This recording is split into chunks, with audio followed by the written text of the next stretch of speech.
Hi, my name is Nicole Cooper, and I will be demonstrating the Stanley Brown Suicide Stabilization Safety Plan.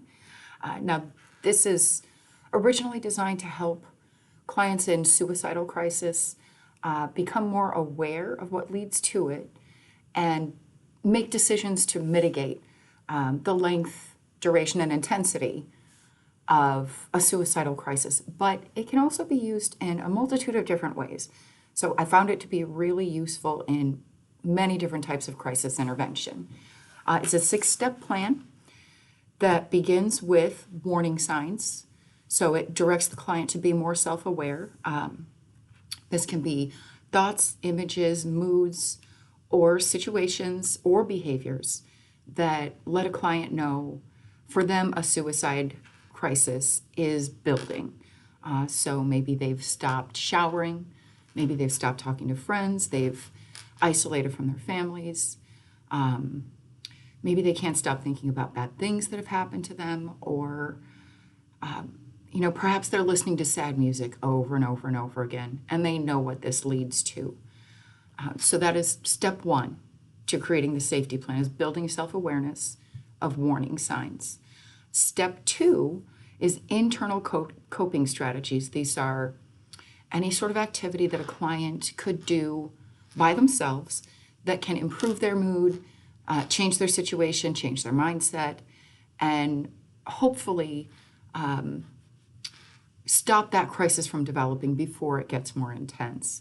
So this might be doing yoga or working out, taking a shower, making dinner, listening to music, sometimes like a creative activity or a favorite show.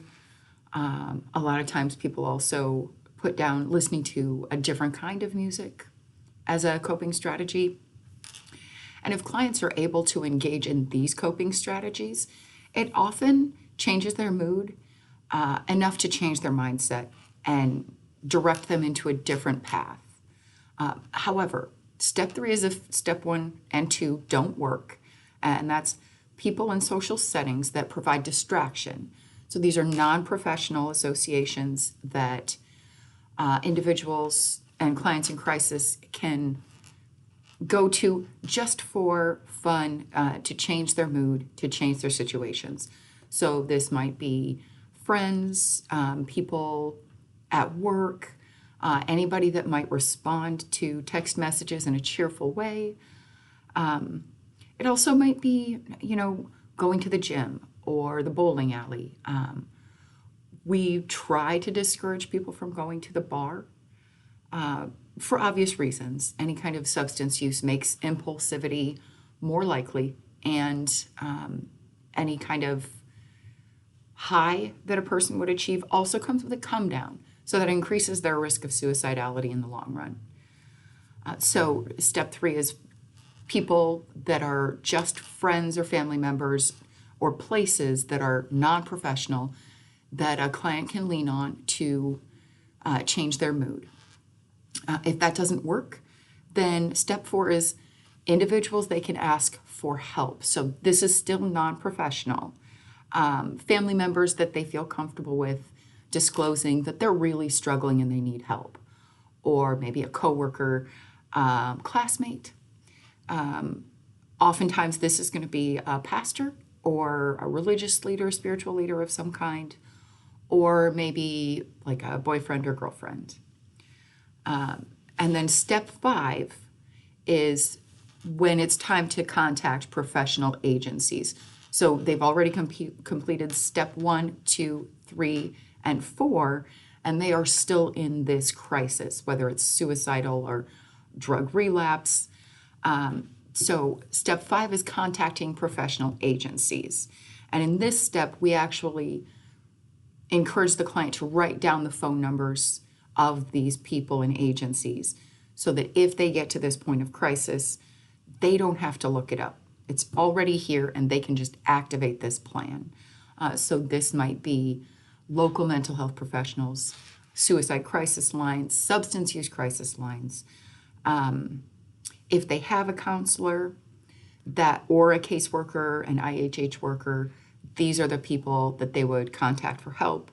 And then last on that list would be hospitals, emergency rooms, maybe urgent care if they're open 24 hours. Any kind of professional organization that can keep them safe and connect them to appropriate help while they're going through this crisis. So completing steps 1 through 5 should help a client, even in the deepest crisis, avoid suicide and get connected to help that will change their trajectory of their mental health. Step 6 is making an environment safer. So for some people, that means removing medication, removing guns.